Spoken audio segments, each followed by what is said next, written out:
আসসালামু আলাইকুম রহমতুল্লাহি ওয়া বারাকাতুহু। সম্মানিত শ্রোতৃমণ্ডলী, আশা করি মহান রবের কৃপায় সকলেই সুস্থ আছেন। কিছুদিনের ঘটনা, একজন লিবিয়ান যুবক, নাম তার আমের, সৌদি আরব যাচ্ছিল হজ করার জন্য। যেই মাত্র সে এয়ারপোর্টে পৌঁছালো, তার নাম নিয়ে নিরাপত্তা সংক্রান্ত একটি সমস্যা দেখা দিল। নিরাপত্তা বাহিনীরা লোকেরা তাকে বলল, একটু অপেক্ষা করো, আমরা চেষ্টা করছি সমস্যাটা সমাধান করতে। এ সময় অন্য সব হাজিরা তাদের প্রক্রিয়া শেষ করে প্লেনে উঠে পড়ল, আর প্লেনের দরজা বন্ধ হয়ে গেল। কিছুক্ষণ পর সমস্যা ঠিক হয়, কিন্তু পাইলট দরজা খুলতে রাজি হলো না।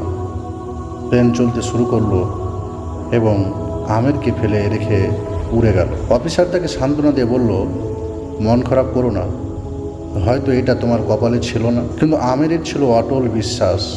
সে উত্তর দিল, আমার নিয়ত হজের জন্য, ইনশাআল্লাহ আমি যাবই। হঠাৎ খবর এলো প্লেনটিতে যান্ত্রিক সমস্যা হয়েছে এবং তা ফিরে আসছে। প্লেন ফিরে এলো, মেরামত করা হলো, কিন্তু তাও পাইলট আমেরের জন্য দরজা খুলতে রাজি হলো না। অফিসার আবার বলল, হয়তো তোমার ভাগ্যে নেই। কিন্তু আমর ছিল ধীর প্রতিজ্ঞ, স্থির ও ধীর চেতা। সে বলল, আমার নিয়ত হজের, ইনশাল্লাহ আমি যাবই। প্লেন আবার উড়ে গেল। কিছুক্ষণ পর আরেকটি খবর এলো, প্লেনে আবার সমস্যা হয়েছে। এবার নিজেই পাইলট বললেন, আমি আর উড়ব না যতক্ষণ না আমের আমার প্লেনে ওঠে। শেষ পর্যন্ত আমের প্লেনে উঠল। সৌদি এয়ারপোর্ট থেকে সে একটি ভিডিও করলো। তার আনন্দ ছিল বর্ণনার বাইরে।